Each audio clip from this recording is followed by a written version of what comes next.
Alô, amigos e amigas, um ótimo início de semana para todos nós.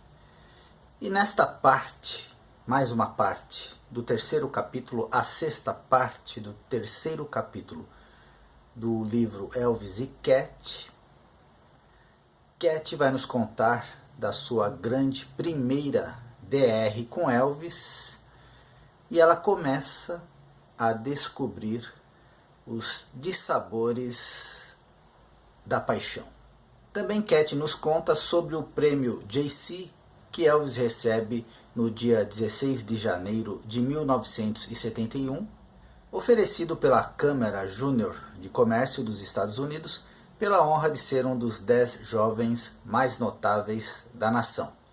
Antes, porém, de irmos para o vídeo de hoje, eu quero deixar aqui o meu agradecimento às generosas amigas Fan Elvis, Suelen Nara Pimenta e Rita da Silva Gabardo pelas contribuições para a manutenção do nosso trabalho em memória de Elvis Presley. Muito obrigado, queridas amigas. Um beijo no coração de cada uma e vamos para o vídeo. Elvis e Cat. Elvis ficou especialmente entusiasmado com um discurso que proferiu na Convenção Nacional JC em Memphis, onde foi nomeado um dos 10 jovens mais destacados do país. Ele subiu em um banquinho e com gestos repetiu seu discurso. Jamais vou esquecer a ideia que ele citou como encerramento. Sem uma música, o dia nunca terminaria. Sem uma música, um homem não tem amigo. Sem uma música, a estrada nunca se curvaria. Sem uma música. E então ele terminou seu discurso dizendo: então vou continuar cantando a música. Ele estava muito orgulhoso de ter sido nomeado pelos JCs e adquiriu vários programas que distribuiu para amigos especiais. Eu ainda tenho o meu. Mas, naquela noite, na quietude dos braços um do outro, depois de uma onda de paixão, as coisas começaram a ficar de pernas para o ar. Penso nas palavras que dissemos um ao outro e até hoje lamento o que aconteceu. Olhando para trás, posso ver que a ideia de estar apaixonada por um homem casado me afetou mais profundamente do que eu imaginava. Eu me sentia em êxtase toda vez que ele me abraçava, respondendo ao seu ato de amor e totalmente, loucamente, desesperadamente apaixonada. Então eu entrava em uma depressão profunda, sentindo-me culpada, pecadora, indigna e sofrendo interiormente porque não conseguia encontrar nenhuma desculpa válida para cometer adultério, com ou sem amor. Meu humor oscilava para cima e para baixo, para frente e para trás. Elvis suportou o peso de todos os meus sentimentos reprimidos esta noite. Do nada eu disse: temos que parar com tudo, porque não aguento mais. Eu realmente não posso desculpar meu comportamento. Fazer sexo com um homem casado, quando sei que não vai a lugar nenhum e que não significa tanto para você quanto significa para mim. Elvis ficou surpreso com meu pronunciamento repentino. Querida, o que é isso? Chega, não quero mais, acabou. Eu disse saltando da cama e comecei a andar de um lado para o outro. Isso significa que tenho que contratar outra pessoa, treiná-la exatamente como eu quero? O que você disse? Eu não pude acreditar no que ouvi. Afinal, eu sou algum tipo de cachorro ou animalzinho que você domina, treina para ser um bom animal de estimação? Não, eu sou uma mulher, um ser humano, e odeio você por dizer isso para mim. Você apenas terá que encontrar outra Gladys. Elvis nunca tinha me visto tão zangada. Acho que nunca estive tão brava e chateada em minha vida. Continuei delirando e reclamando. Ele sentou na cama com as pernas cruzadas, os lábios tensos com uma raiva contida, olhando para a frente. De repente, quando me acalmei, ele disse com uma voz magoada, quase um sussurro: "O nome da minha mãe é Gladys." Oh, Elvis, eu não sabia. Juro que eu não sabia. Sempre usei esse nome quando defendo uma ideia. Como? Consiga outra Gladys. Acredite, não teve nada a ver com sua mãe. Foi só um modo de dizer. Ele ficou na cama em silêncio, estudando meu rosto por um longo período, tentando descobrir se eu estava dizendo a verdade. Elvis amava sua mãe, mas nunca se tinha referido a ela pelo nome antes, ou, se o tivesse feito, eu tinha esquecido. No entanto, eu sabia que havia tocado em algo cru e doloroso. Eu fiquei doente pela maneira como o machuquei. Eu realmente não sabia o nome da sua mãe. Eu nunca teria dito isso se soubesse. É importante que você acredite em mim. Mas você me machucou muito também, dizendo que estava me treinando como um animal idiota só para te dar prazer. Elvis se levantou e me puxou para ele. Querida, eu não quis dizer o que pareceu ser. É difícil para mim encontrar alguém que possa se acostumar com a maneira como vivo, minha rotina. Por favor, não haja dessa maneira.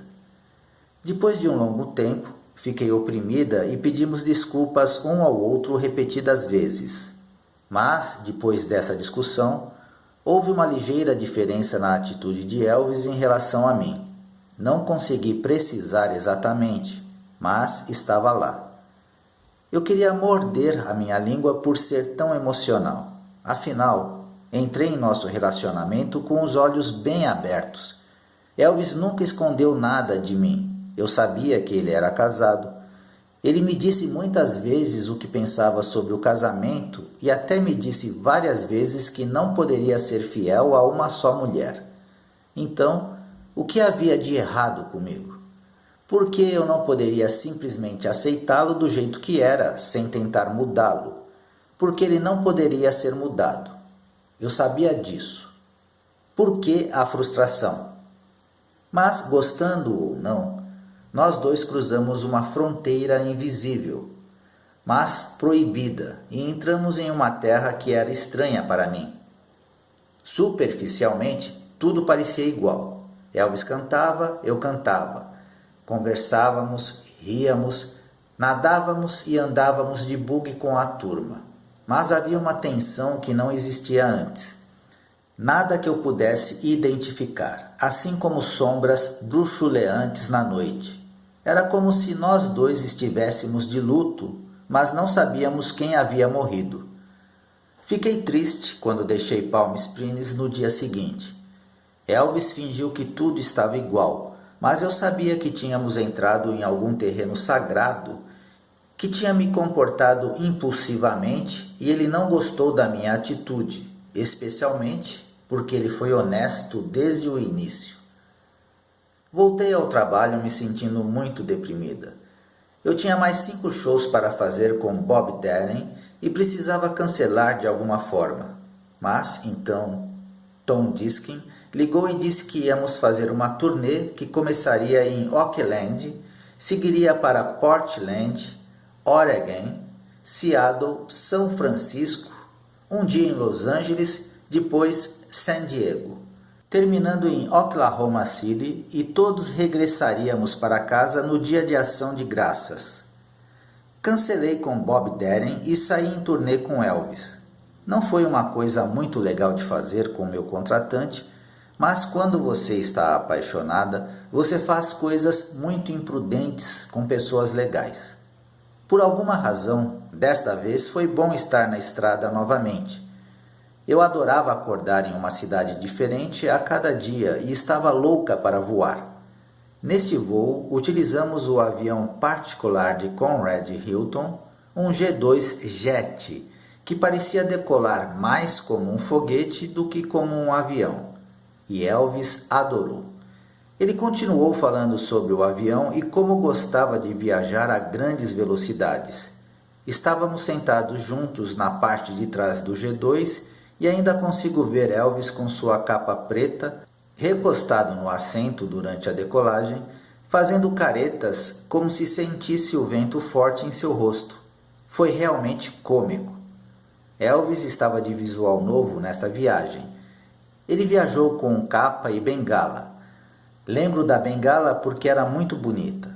Tinha uma cabeça de leão que servia de cabo, e o leão era feito em ouro com pedras preciosas. Não sei se ele projetou ou encontrou em algum lugar, mas era simplesmente incrível. Viajar de avião também parecia aumentar a emoção de ir para um lugar diferente. Eu parecia florescer durante as turnês naquela época. Não me pergunte o porquê. Porque quando você faz shows de uma noite e vai de cidade em cidade, você não tem ideia de onde está na maior parte do tempo.